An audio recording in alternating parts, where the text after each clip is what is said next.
تو واقعاً فکر کردی بدون من میتونی زندگی کنی؟ صدای تند و تحقیرآمیز مادر شوهر در آشپزخانه پیچید، درست زمانی که لیوان چای از دست نازنین روی سنگ مرمر افتاد و شکست.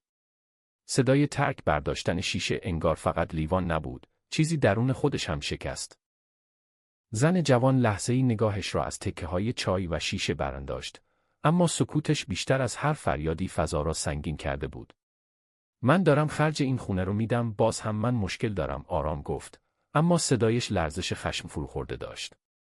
مادر شوهر پوزخند زد، با نگاهی که انگار به یک خدمتکار نگاه می‌کند، نه عروس خانه. خرج. تو فقط بلد شدی پول بیاری تو خونه، نه زندگی. زن باید زن باشه، نه حسابدار. همین جمله کافی بود تا فضای خانه مثل قبل ترک بردارد، مثل همیشه. در اتاق کناری، آرش پشت میز نشسته بود، بدون اینکه حتی سرش را بلند کند.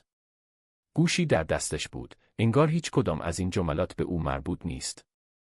نازنین به سمت در نگاه کرد، انتظار داشت حداقل یک واکنش، یک جمله، حتی یک نگاه حمایتی ببیند، اما او فقط آرام گفت، بحث نکنید، خسته‌ام، همین. نه دفاعی، نه مخالفتی، نه حتی همدلی. انگار سالها بود که حضورش در این خانه فقط به یک سایه تبدیل شده بود. زن جوان نفس عمیقی کشید، نگاهش روی دیوارهای خانه‌ای که خودش ساخته بود و خودش خرجش را میداد سنگین شد. از روزی که وارد این خانواده شده بود، همه چیز همینطور بود، او میدوید، او حل میکرد، او میساخت. اما همیشه در نهایت مقصر هم او بود. حتی وقتی مادر شوهر قبض‌ها رو روی میز پارت میکرد و با بی احترامی میگفت، باز هم کم آوردیم، باز هم نگاه‌ها به سمت او برمیگشت. گوشیاش روی میز لرزید. پیام کاری از شرکت، جلسه اضطراری ساعت 9 شب، قرارداد صادرات دوباره به مشکل خورده، لحظه‌های چشمانش بسته شد. حتی در خانه‌ای که باید پناهش می بود، هنوز کار تمام نمی‌شد. هنوز همه چیز روی دوش او بود. وقتی از خانه بیرون زد، هوا سنگین‌تر از همیشه بود. خیابان‌های شمال تهران پر از نورهای سرد و بیروح بودند. او در ماشین نشست، اما قبل از روشن کردن آن برای چند ثانیه به تصویر خودش در آینه نگاه کرد. زنی که دیگر نه لبخندش واقعی بود، نه خستگیاش قابل پنهان کردن. فقط یک سوال در ذهنش تکرار میشد، من دقیقاً دارم برای چی این زندگی رو تحمل میکنم؟ در شرکت همه منتظر او بودند. مدیر مالی با اضطراب گفت، اگر این قرارداد از دست بره، بخش بزرگی از صادرات از بین میره، اما او فقط سرش را تکان داد. انگار عادت کرده بود در لحظه‌های بحران، تنها کسی باشد که آرام میماند. با این حال، امشب حتی آرامش هم در وجودش کمرنگ بود. وقتی جلسه تمام شد، ساعت از نیمه شب گذشته بود. همه رفته بودند، فقط او مانده بود و چراغ‌های سرد اتاق جلسه. روی صندلی تکیه داد، دستش را روی شقیقاش گذاشت و برای اولین بار در آن روز نفس عمیق کشید. تلفنش دوباره روشن شد. نام آرش روی صفحه ظاهر شد. مکس کرد. بعد از چند ثانیه جواب داد. صدای او از اون طرف خط آرام و بی‌احساس بود. دیر میای خونه، همین یک جمله، ساده تر از اون چیزی بود که بتونه بشکنه، اما دقیقاً همون چیزی بود که همیشه او را خالی میکرد. زن جواب داد، کار داشتم. مکس کوتاهی شد. مادرم میگه تو اصلاً به این خونه اهمیت نمیدی. چیزی درون زن فرو ریخت، اما نه مثل قبل با گریه، نه با فریاد. فقط سکوت. بعد آرام گفت، من دارم این خونه رو نگه میدارم، تو دقیقاً کجای این کار هستی؟ طرف مقابل چیزی نگفت. فقط یک نفس کوتاه. بعد صدا تغییر کرد، سردتر شد. همیشه فکر میکنی همه چیز به خاطر تویه و تماس قطع شد. زن برای چند ثانیه به صفحه خاموش گوشی خیره ماند. بعد آرام گوشی را روی میز گذاشت. این بار دیگر حتی عصبانیت هم نبود، فقط یک خستگی عمیق. خستگی از این که همیشه دیده نمی شود، همیشه اشتباه فهمیده می شود و همیشه تنها کسی است که باید بجنگد. همون لحظه در راهروی شرکت، یکی از کارمندان جوان ایستاد و با تردید گفت، خانم میخواستم یه چیزی بگم درباره آرش. زن سرش را بلند کرد. نگاهش خسته بود اما هنوز دقیق. چی شده؟ کارمند مکس کرد، انگار از گفتن جمله بعدی میترسید. من چند بار دیدم که ایشون با آدمهای خیلی سطح بالا جلسه داره ولی اینجا نمیگه. حتی اسم واقعی شرکت‌هایی که میره رو هم عوض میکنه. برای لحظه‌های هوا در سینه زن حبس شد. اما چیزی نگفت. فقط نگاهش ثابت ماند. کارمند ادامه داد. حس بدی دارم، انگار یه چیزی رو پنهان میکنه. زن دستش را بالا آورد. دیگه ادامه نده. صدایش آرام بود اما قطعی. کارمند ساکت شد. وقتی تنها شد دوباره به پنجره نگاه کرد. شهر زیر پایش زنده بود، پر از آدم‌هایی که هر کدام چیزی پنهان می‌کردند. اما در ذهن او فقط یک سوال شکل گرفت: اگر تمام این سالها من اشتباه زندگی کرده باشم چی؟ و درست همون لحظه در نقطه‌های دیگر از شهر، آرش در یک ساختمان کاملاً متفاوت وارد جلسه‌ای شد که در اون هیچ شباهتی به مردی که در خانه دیده می‌شد نداشت. کت رسمی، ساعت گران قیمت و نگاهی که دیگر هیچ نشانی از بی‌تفاوتی روزمره نداشت. در را بست و گفت: همه چیز طبق برنامه پیش میره. فقط هنوز کسی نباید بفهمه من برگشتم. فقط هنوز کسی نباید بفهمه من برگشتم. چند ثانیه سکوت سنگینی اتاق را پر کرد. مردی که روبرویش نشسته بود پوشهایی را روی میز جابجا کرد و آهسته گفت: حتی خانواده‌ات هم. نگاه آرش سردتر از قبل شد. انگار این سوال از قبل برایش پیش بینی شده بود. نزدیک میز رفت، دستش را روی لبه چوبی گذاشت و آرام اما محکم گفت: به خصوص خانواده‌ام. در اتاق هیچ کس نفس عمیق نکشید. فقط صدای تهویه بود که مثل زمزم‌های ممتد در پس زمین جریان داشت. مرد دوم که کمی مضطرب به نظر می رسید ادامه داد: اگر همسرت. قبل از اینکه جمله‌اش کامل شود، نگاه تند آرش مثل تیغ بریدش. اسمش رو نیار اینجا. سکوت دوباره برگشت، اما این بار سنگین‌تر. انگار چیزی در هوا تغییر کرده بود، چیزی شبیه تهدیدی که هنوز گفته نشده بود. آرش از پنجره پشت سرش به شهر نگاه کرد. برج‌ها در نور عصرگاهی می‌درخشیدند، اما برای او هیچ کدام معنای زیبایی نداشتند. فقط یک نقشه بودند. نقشه‌ای که باید دوباره تصاحب می‌شد. برنامه تغییر نمی‌کنه، صدایش این بار آرامتر شد. فقط مرحله‌ها جلو افتاده. من نمی‌خوام اشتباه 6 سال پیش تکرار بشه. مرد جوانی که کنار میز نشسته بود با احتیاط گفت: یعنی هنوز مطمئنی که اون زمان خیانت از داخل بوده؟ آرش لبخند کوتاهی زد، لبخندی که هیچ گرمایی نداشت. مطمئن نیستم، من میدونم. دستش را از روی میز برداشت و کت را مرتب کرد.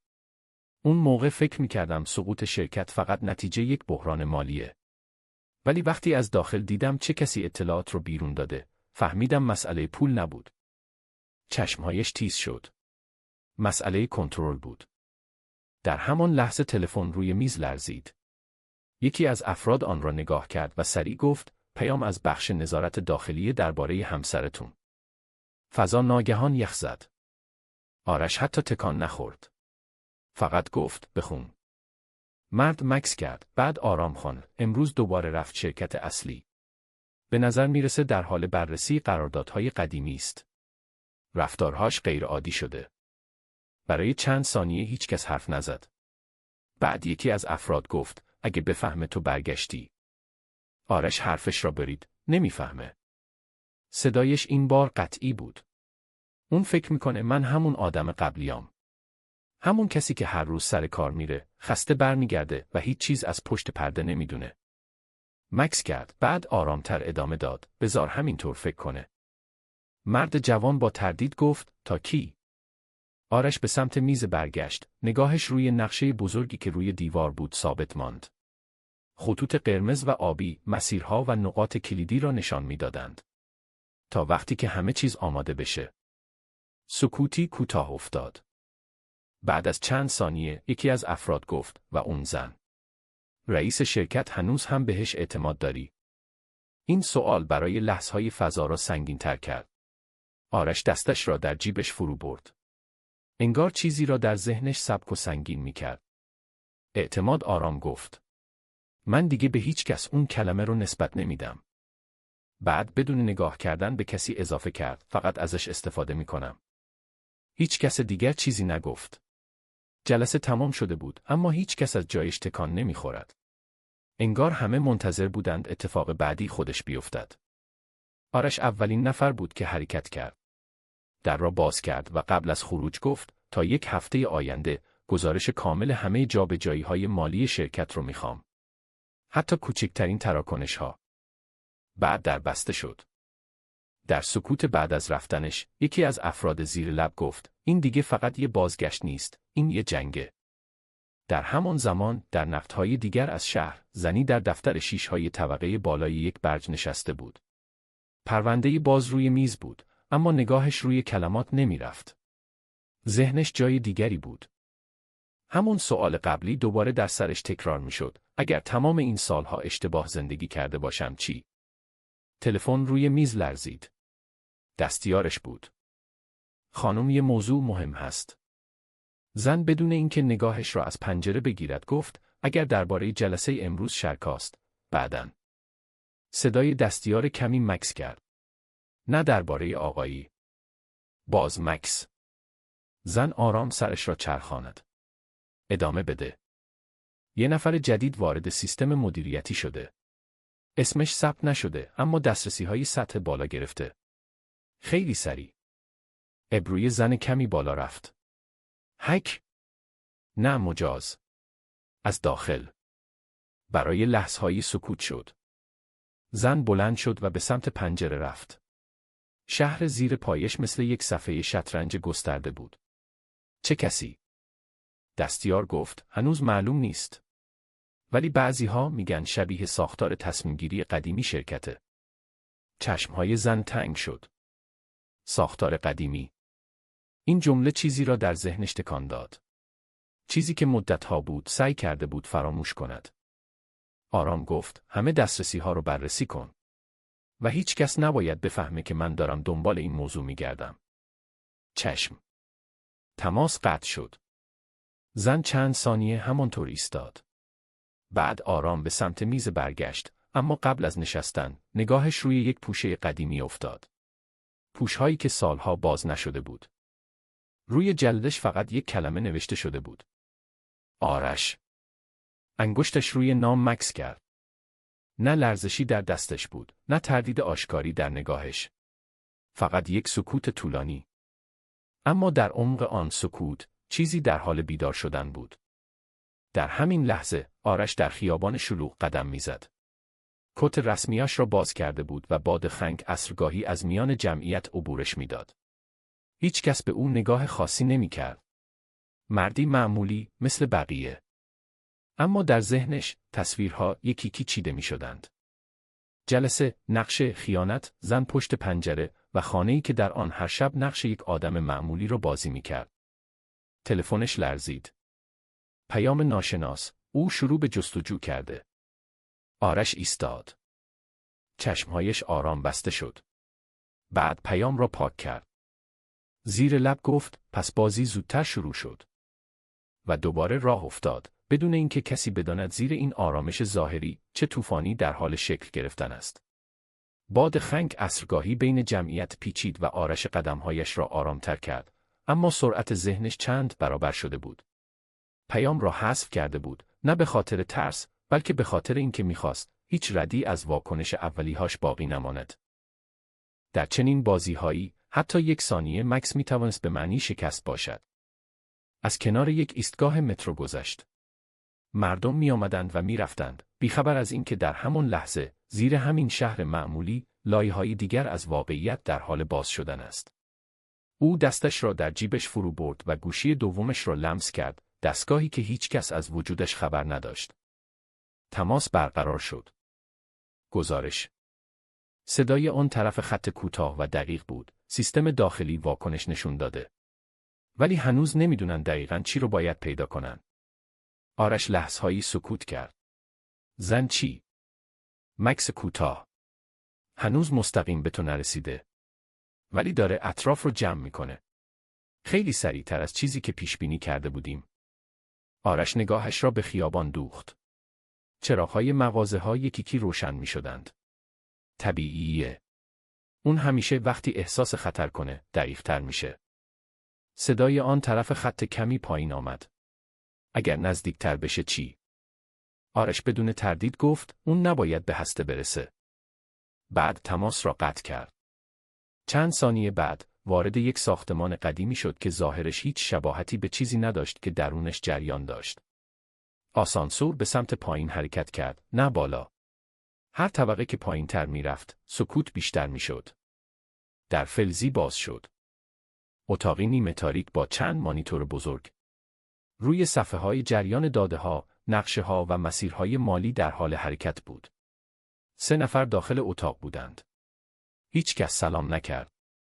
در این سطح از کار، سلام معنی نداشت. آرش وارد شد و گفت، بخش دوم فعال شد. یکی از مردها بدون نگاه کردن به او گفت، واکنش داخلی شدیدتر از حد انتظار بوده. انگار یکی از لایه‌های قدیمی سیستم رو بیدار کردی.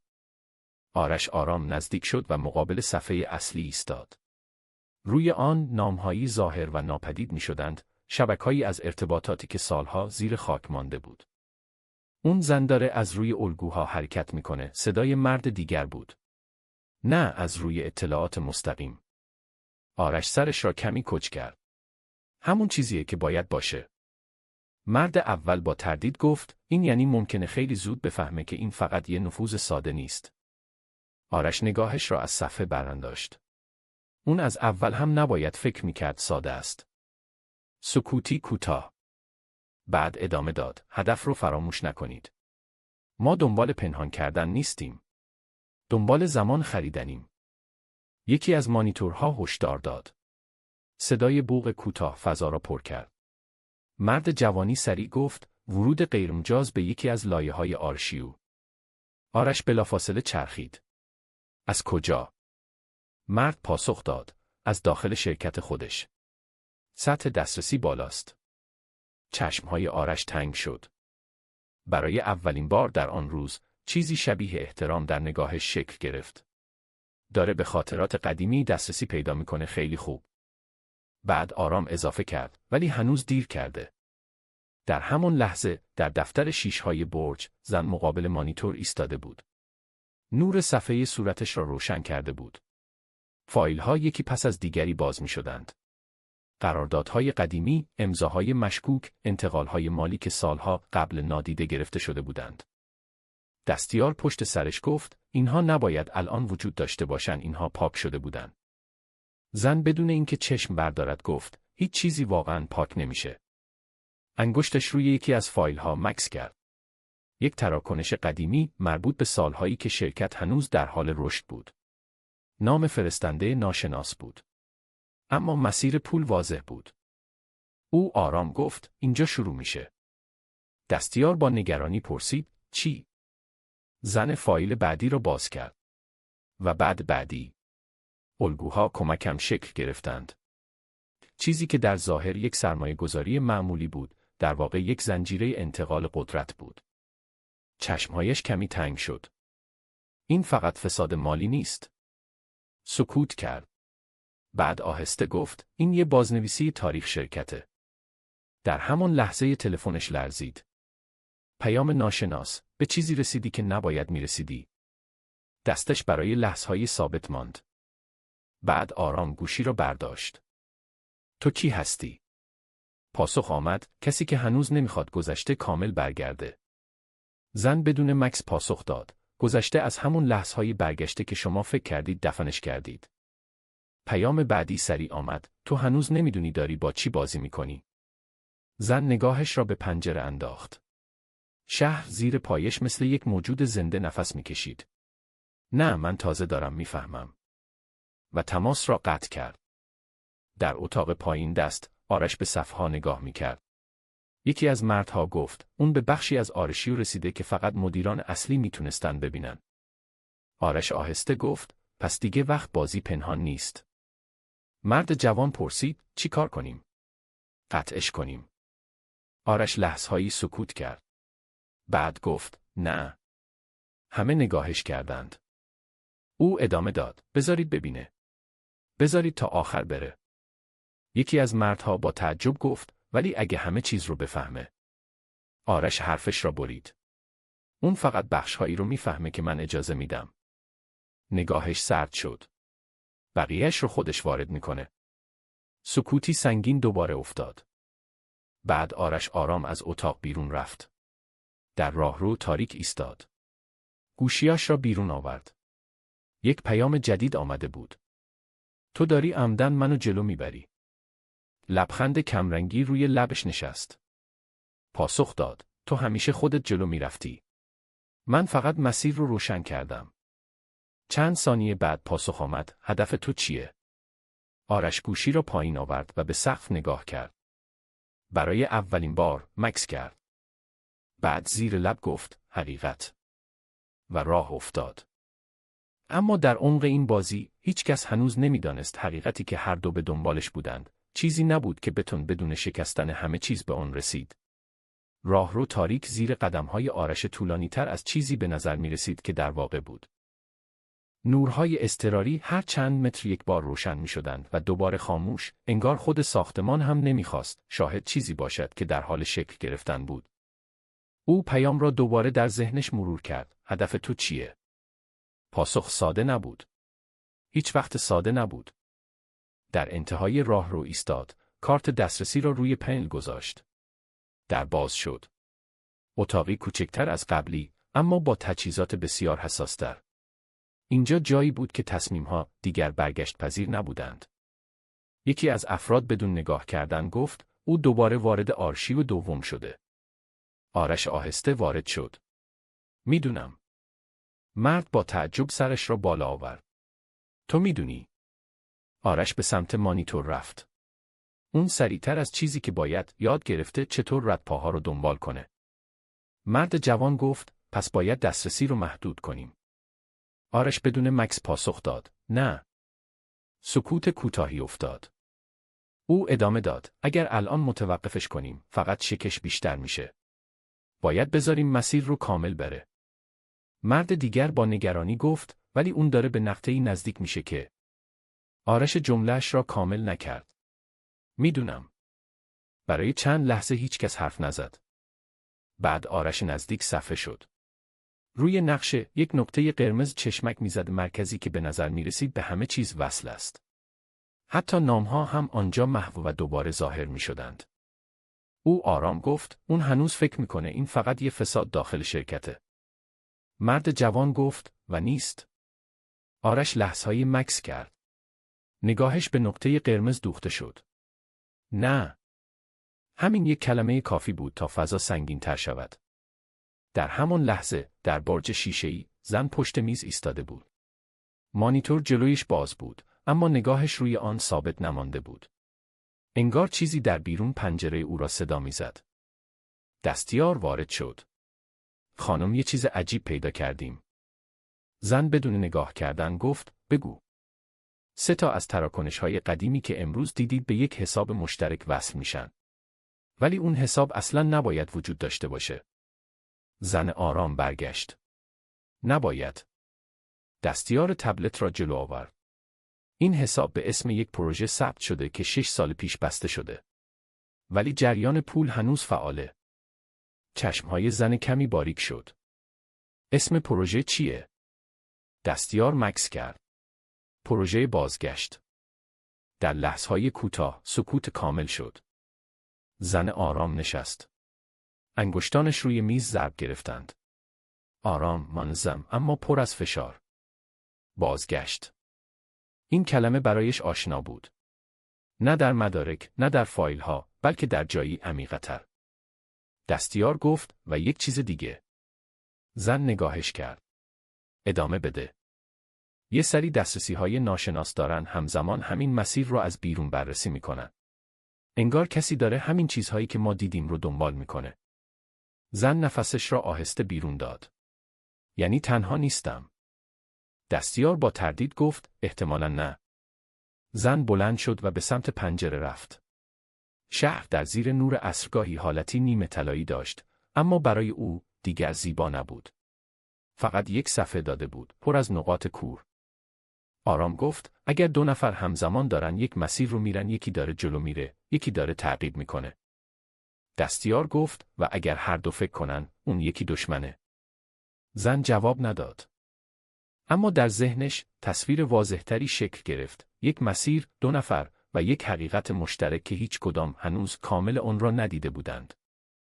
در اتاق زیرزمینی، آرش دستش را روی میز گذاشت. بخش امنیتی فعال بشه. یکی از مردها سریع گفت برای دفاع. آرش نگاهش را از صفحه برداشت. برای نظارت. مرد جوان پرسید از چی؟ آرش آرام گفت از لحظه‌ای که اون تصمیم میگیره مستقیم به من برسه. سکوت. بعد ادامه داد. اون دیگه دنبال داده نیست. دنبال چهره است. در همان لحظه گوشی آرش لرزید. پیام جدید، تو گفتی حقیقت. ولی حقیقت همیشه یه نفر داره. آرش لحظه‌ای به پیام نگاه کرد. بعد پاسخ داد. این بار 2 نفر داره. چند ثانیه بعد پیام آمد. پس بیا رو در رو. آرش چشمهایش را بست. برای اولین بار لبخندش واقعی تر بود. بالاخره. در ساختمان مقابل زن گوشی را پایین آورد. دستش برای لحظه‌هایی روی میز ماند. بعد آرام بلند شد. دستیار گفت کجا میرید؟ زن بدون مکث گفت جایی که جوابها منتظرن. و از اتاق بیرون رفت. در خیابان شب شروع به افتادن کرده بود. چراغ‌ها روشن شده بودند اما هیچ کدام روشنایی کافی نداشتند. آرش از ساختمان زیرزمینی بیرون آمد. کت مشکیش را مرتب کرد. قدم برداشت. همزمان زن از برج شیشه‌ای خارج شد. 2 مسیر، 2 جهت مخالف، اما مقصدی یکسان. در میان شهر هر دو در حال نزدیک شدن به نقطه‌ای بودند که دیگر برگشت در آن معنی نداشت. در یک تماس رمزگذاری شده، یکی از افراد گفت آنها در حال حرکت به سمت هم هستند. آرش پاسخ داد میدونم. مکس. متوقفشون کنیم. آرش نگاهش را به خیابان دوخت. 2 چراغ قرمز در دوردست روشن شده بود. آرام گفت نه این همون لحظه است. و تماس را قطع کرد. در همون لحظه زن از داخل ماشینش به خیابان نگاه میکرد. ترافیک آرام اما ذهنش نه. یک جمله در ذهنش تکرار میشد. حقیقت همیشه یه نفر داره.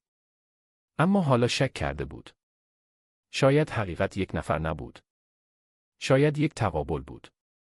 و شاید چیزی که در حال نزدیک شدن بود، نه یک دیدار ساده، بلکه برخوردی بود که می توانست همه چیز را بازنویسی کند. راهرو تاریک زیر قدمهای آرش طولانی تر از چیزی به نظر می رسید که در واقع بود. نورهای اضطراری هر چند متر یک بار روشن می شدند و دوباره خاموش، انگار خود ساختمان هم نمی خواست شاهد چیزی باشد که در حال شکل گرفتن بود. او پیام را دوباره در ذهنش مرور کرد. هدف تو چیه؟ پاسخ ساده نبود. هیچ وقت ساده نبود. در انتهای راه رو ایستاد، کارت دسترسی را روی پنل گذاشت. در باز شد. اتاقی کوچکتر از قبلی، اما با تجهیزات بسیار حساستر. اینجا جایی بود که تصمیم‌ها دیگر برگشت پذیر نبودند. یکی از افراد بدون نگاه کردن گفت، او دوباره وارد آرشیو دوم شده. آرش آهسته وارد شد. میدونم. مرد با تعجب سرش را بالا آورد. تو میدونی؟ آرش به سمت مانیتور رفت. اون سریعتر از چیزی که باید یاد گرفته چطور ردپاها رو دنبال کنه. مرد جوان گفت پس باید دسترسی رو محدود کنیم.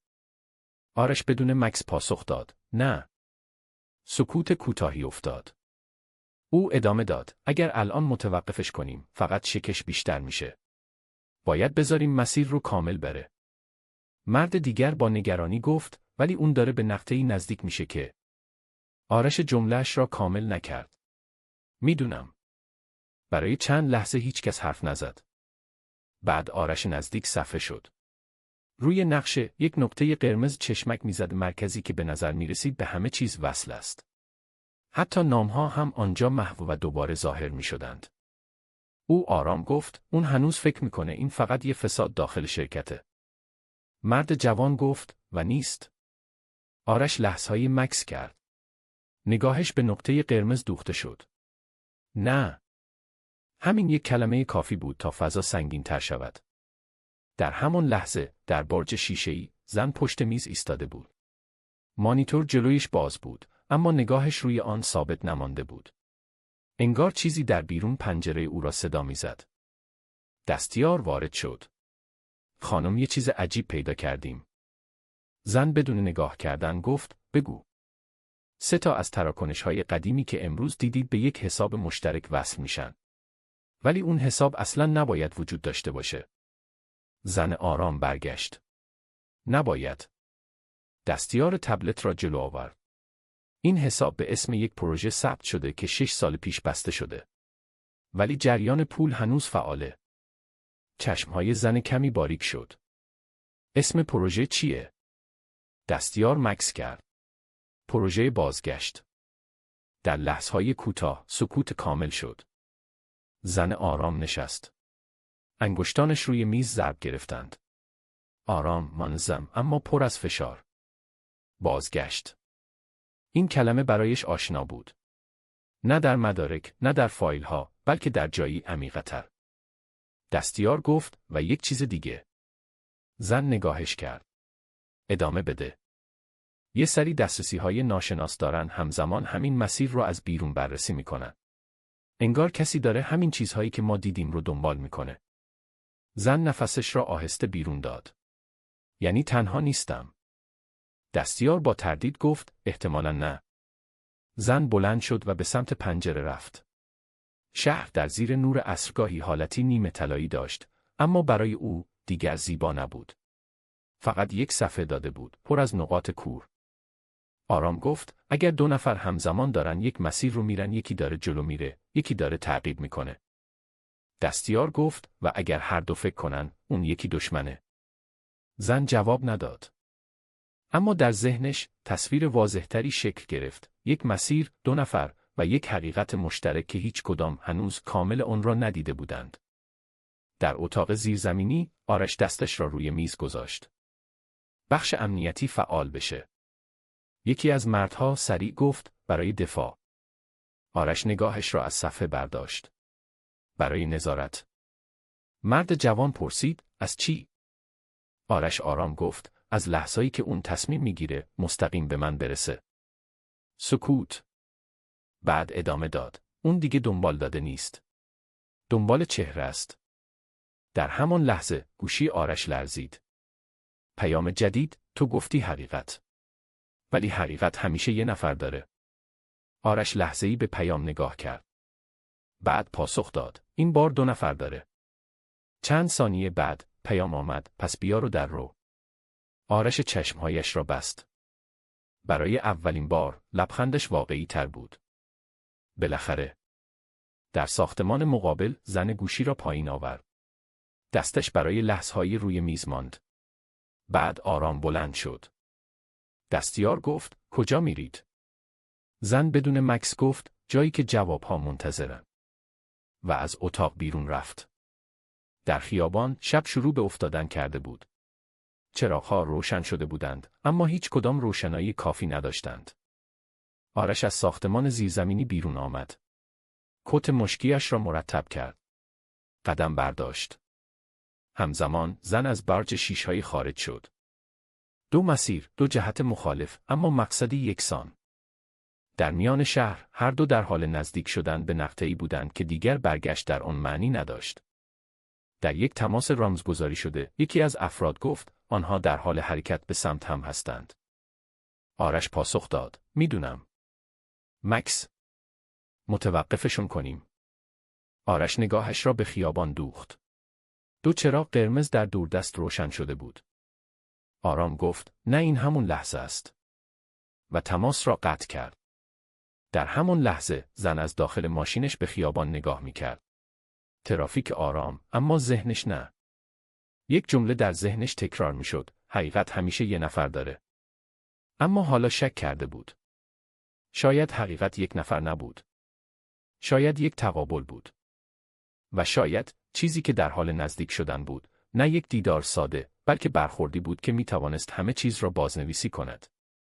راهرو تاریک زیر قدم‌های آرش طولانی‌تر از چیزی به نظر می‌رسید که در واقع بود.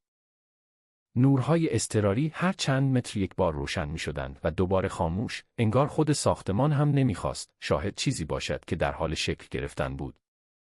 او پیام را دوباره در ذهنش مرور کرد. هدف تو چیه؟ پاسخ ساده نبود. هیچ وقت ساده نبود.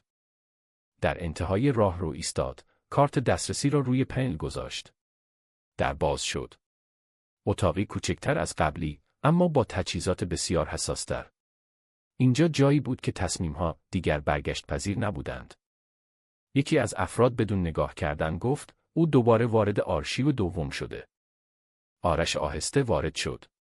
میدونم. مرد با تعجب سرش را بالا آورد. تو میدونی؟ آرش به سمت مانیتور رفت. اون سریعتر از چیزی که باید یاد گرفته چطور ردپاها رو دنبال کنه. مرد جوان گفت پس باید دسترسی رو محدود کنیم. آرش بدون مکس پاسخ داد نه. سکوت کوتاهی افتاد. او ادامه داد اگر الان متوقفش کنیم فقط شکش بیشتر میشه. باید بذاریم مسیر رو کامل بره. مرد دیگر با نگرانی گفت ولی اون داره به نقطه‌ای نزدیک میشه که. آرش جمله‌اش را کامل نکرد. میدونم. برای چند لحظه هیچ کس حرف نزد. بعد آرش نزدیک صفحه شد. روی نقشه یک نقطه قرمز چشمک میزد مرکزی که به نظر میرسید به همه چیز وصل است. حتی نامها هم آنجا محو و دوباره ظاهر میشدند. او آرام گفت اون هنوز فکر میکنه این فقط یه فساد داخل شرکته. مرد جوان گفت و نیست. آرش لحظه‌ای مکث کرد. نگاهش به نقطه قرمز دوخته شد. نه. همین یک کلمه کافی بود تا فضا سنگین تر شود. در همان لحظه در برج شیشه‌ای زن پشت میز ایستاده بود. مانیتور جلویش باز بود اما نگاهش روی آن ثابت نمانده بود. انگار چیزی در بیرون پنجره او را صدا می‌زد. دستیار وارد شد. خانم یه چیز عجیب پیدا کردیم. زن بدون نگاه کردن گفت بگو. 3 تا از تراکنش‌های قدیمی که امروز دیدید به یک حساب مشترک وصل میشن. ولی اون حساب اصلاً نباید وجود داشته باشه. زن آرام برگشت. نباید. دستیار تبلت را جلو آورد. این حساب به اسم یک پروژه ثبت شده که 6 سال پیش بسته شده. ولی جریان پول هنوز فعاله. چشمهای زن کمی باریک شد. اسم پروژه چیه؟ دستیار مکث کرد. پروژه بازگشت. در لحظه‌های کوتاه سکوت کامل شد. زن آرام نشست. انگشتانش روی میز ضرب گرفتند. آرام، منظم، اما پر از فشار. بازگشت.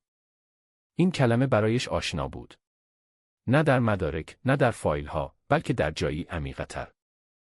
دستیار گفت و یک چیز دیگه. زن نگاهش کرد. ادامه بده. یه سری دسترسی‌های ناشناس دارن همزمان همین مسیر رو از بیرون بررسی میکنن. انگار کسی داره همین چیزهایی که ما دیدیم رو دنبال میکنه. زن نفسش را آهسته بیرون داد. یعنی تنها نیستم. دستیار با تردید گفت احتمالاً نه. زن بلند شد و به سمت پنجره رفت. شهر در زیر نور عصرگاهی حالتی نیمه طلایی داشت، اما برای او دیگر زیبا نبود. فقط یک صفحه داده بود، پر از نقاط کور. آرام گفت اگر 2 نفر همزمان دارن یک مسیر رو میرن یکی داره جلو میره، یکی داره تعقیب میکنه. دستیار گفت و اگر هر دو فکر کنن، اون یکی دشمنه. زن جواب نداد. اما در ذهنش تصویر واضح‌تری شکل گرفت. یک مسیر، 2 نفر و یک حقیقت مشترک که هیچ کدام هنوز کامل آن را ندیده بودند. در اتاق زیرزمینی، آرش دستش را روی میز گذاشت. بخش امنیتی فعال بشه. یکی از مردها سریع گفت برای دفاع. آرش نگاهش را از صفحه برداشت. برای نظارت. مرد جوان پرسید از چی؟ آرش آرام گفت از لحظه‌ای که اون تصمیم میگیره مستقیم به من برسه. سکوت. بعد ادامه داد. اون دیگه دنبال داده نیست. دنبال چهره است. در همان لحظه گوشی آرش لرزید. پیام جدید، تو گفتی حقیقت. ولی حقیقت همیشه یه نفر داره. آرش لحظه‌ای به پیام نگاه کرد. بعد پاسخ داد. این بار 2 نفر داره. چند ثانیه بعد پیام آمد. پس بیا رو در رو. آرش چشمهایش را بست. برای اولین بار لبخندش واقعی تر بود. بالاخره.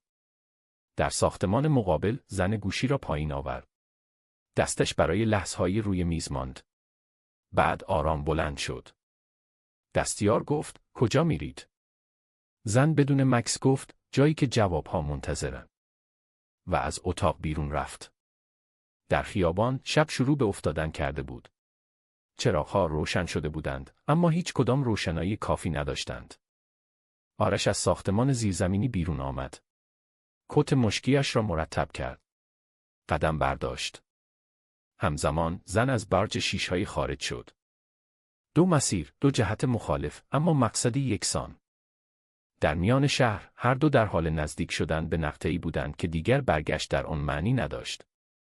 در یک تماس رمزگذاری شده، یکی از افراد گفت، آنها در حال حرکت به سمت هم هستند. آرش پاسخ داد، میدونم. مکس. متوقفشون کنیم.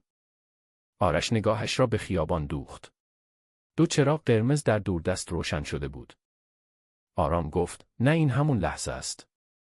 و تماس را قطع کرد. در همون لحظه، زن از داخل ماشینش به خیابان نگاه میکرد. ترافیک آرام، اما ذهنش نه. یک جمله در ذهنش تکرار میشد، حقیقت همیشه یه نفر داره. اما حالا شک کرده بود. شاید حقیقت یک نفر نبود. شاید یک تقابل بود. و شاید چیزی که در حال نزدیک شدن بود، نه یک دیدار ساده، بلکه برخوردی بود که میتوانست همه چیز را بازنویسی کند. راهرو تاریک زیر قدم‌های آرش طولانی‌تر از چیزی به نظر می‌رسید که در واقع بود.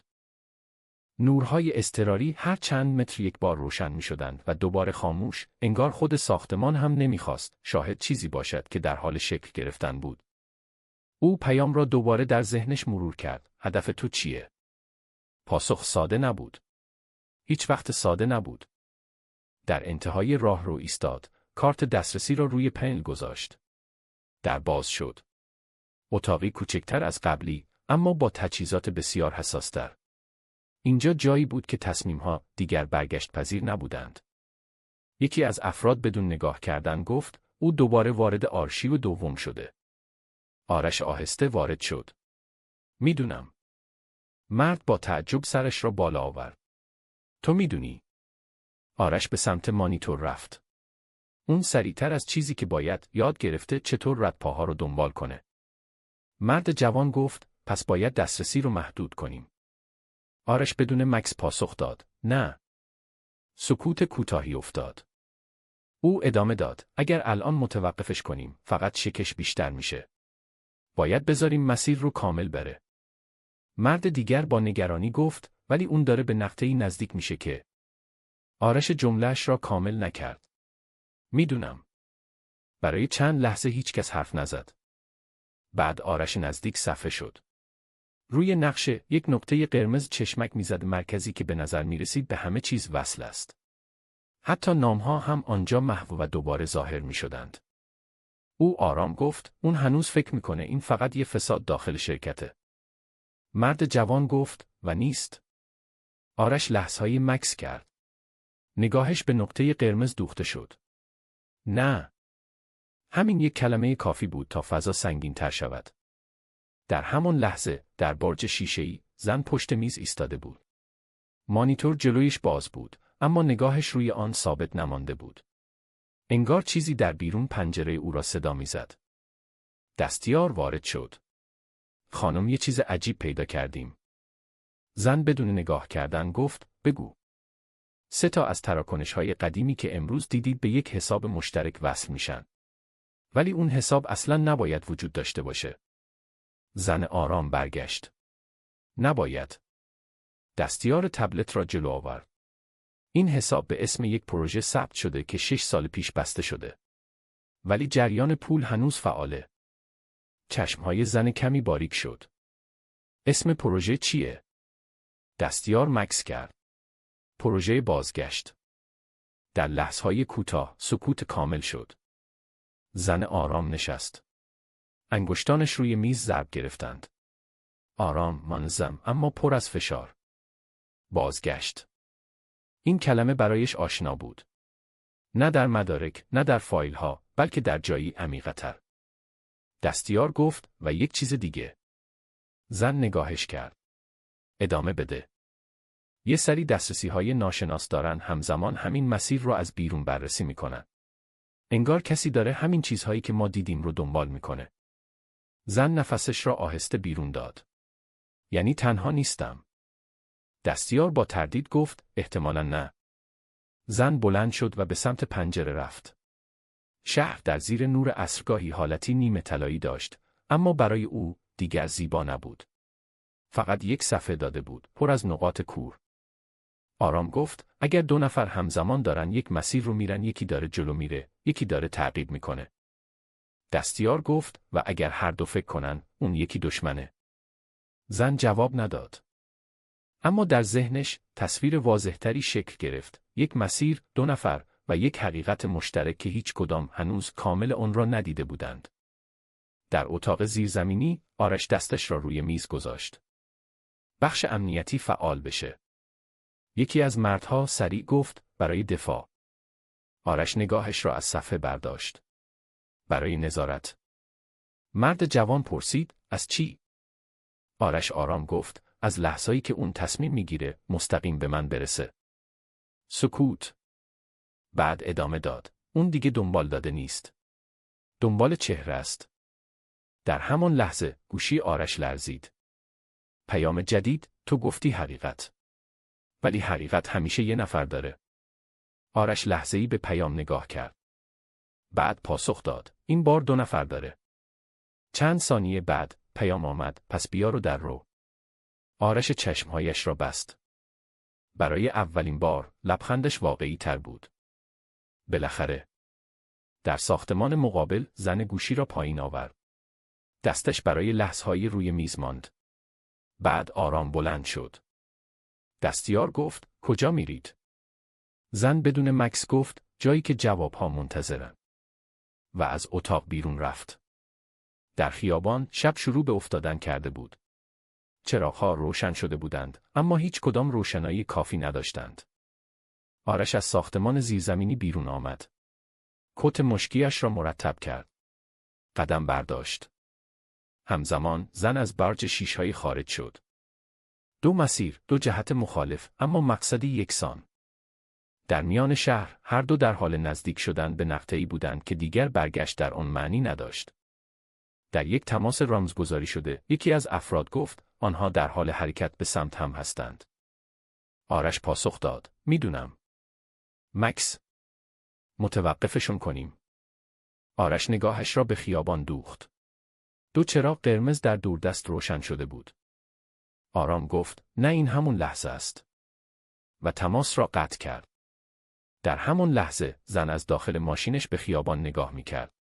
ترافیک آرام، اما ذهنش نه. یک جمله در ذهنش تکرار میشد، حقیقت همیشه یه نفر داره. اما حالا شک کرده بود. شاید حقیقت یک نفر نبود. شاید یک تقابل بود. و شاید چیزی که در حال نزدیک شدن بود، نه یک دیدار ساده، بلکه برخوردی بود که میتوانست همه چیز را بازنویسی کند. راهرو تاریک زیر قدمهای آرش طولانی‌تر از چیزی به نظر می‌رسید که در واقع بود. نورهای اضطراری هر چند متر یک بار روشن می‌شدند و دوباره خاموش، انگار خود ساختمان هم نمی‌خواست شاهد چیزی باشد که در حال شکل گرفتن بود. او پیام را دوباره در ذهنش مرور کرد. هدف تو چیه؟ پاسخ ساده نبود. هیچ وقت ساده نبود. در انتهای راهرو ایستاد، کارت دسترسی را روی پنل گذاشت. در باز شد. اتاقی کوچکتر از قبلی، اما با تجهیزات بسیار حساس‌تر. اینجا جایی بود که تصمیم‌ها دیگر برگشت پذیر نبودند. یکی از افراد بدون نگاه کردن گفت، او دوباره وارد آرشیو دوم شده. آرش آهسته وارد شد. میدونم. مرد با تعجب سرش را بالا آورد. تو میدونی؟ آرش به سمت مانیتور رفت. اون سریعتر از چیزی که باید یاد گرفته چطور ردپاها رو دنبال کنه. مرد جوان گفت، پس باید دسترسی رو محدود کنیم.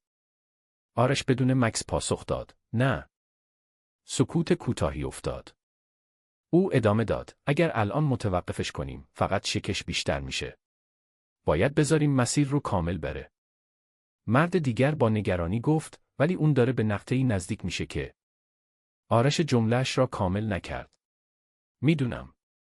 برای چند لحظه هیچ کس حرف نزد. بعد آرش نزدیک صفحه شد. روی نقشه یک نقطه قرمز چشمک میزد مرکزی که به نظر میرسید به همه چیز وصل است. حتی نامها هم آنجا محو و دوباره ظاهر میشدند. او آرام گفت، اون هنوز فکر میکنه این فقط یه فساد داخل شرکته. مرد جوان گفت، و نیست.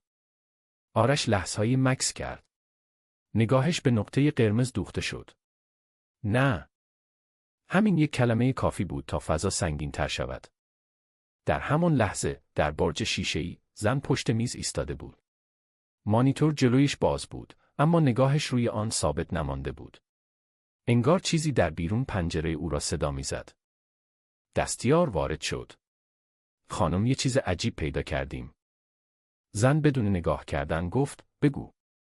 3 تا از تراکنش‌های قدیمی که امروز دیدید به یک حساب مشترک وصل میشن. ولی اون حساب اصلاً نباید وجود داشته باشه. زن آرام برگشت. نباید. دستیار تبلت را جلو آورد. این حساب به اسم یک پروژه ثبت شده که 6 سال پیش بسته شده. ولی جریان پول هنوز فعاله. چشمهای زن کمی باریک شد. اسم پروژه چیه؟ دستیار مکث کرد. پروژه بازگشت. در لحظه‌های کوتاه سکوت کامل شد. زن آرام نشست. انگشتانش روی میز ضرب گرفتند. آرام، منظم، اما پر از فشار. بازگشت. این کلمه برایش آشنا بود. نه در مدارک، نه در فایل‌ها، بلکه در جایی عمیق‌تر. دستیار گفت و یک چیز دیگه. زن نگاهش کرد. ادامه بده. یه سری دسترسی‌های ناشناس دارن همزمان همین مسیر رو از بیرون بررسی میکنن. انگار کسی داره همین چیزهایی که ما دیدیم رو دنبال میکنه. زن نفسش را آهسته بیرون داد. یعنی تنها نیستم. دستیار با تردید گفت احتمالاً نه. زن بلند شد و به سمت پنجره رفت. شهر در زیر نور عصرگاهی حالتی نیمه طلایی داشت، اما برای او دیگر زیبا نبود. فقط یک صفحه داده بود، پر از نقاط کور. آرام گفت اگر 2 نفر همزمان دارن یک مسیر رو میرن، یکی داره جلو میره، یکی داره تعقیب میکنه. دستیار گفت و اگر هر دو فکر کنن، اون یکی دشمنه. زن جواب نداد. اما در ذهنش تصویر واضحتری شکل گرفت. یک مسیر، 2 نفر و یک حقیقت مشترک که هیچ کدام هنوز کامل آن را ندیده بودند. در اتاق زیرزمینی، آرش دستش را روی میز گذاشت. بخش امنیتی فعال بشه. یکی از مردها سریع گفت برای دفاع. آرش نگاهش را از صفحه برداشت. برای نظارت. مرد جوان پرسید از چی؟ آرش آرام گفت از لحظه‌ای که اون تصمیم میگیره مستقیم به من برسه. سکوت. بعد ادامه داد. اون دیگه دنبال داده نیست. دنبال چهره است. در همان لحظه گوشی آرش لرزید.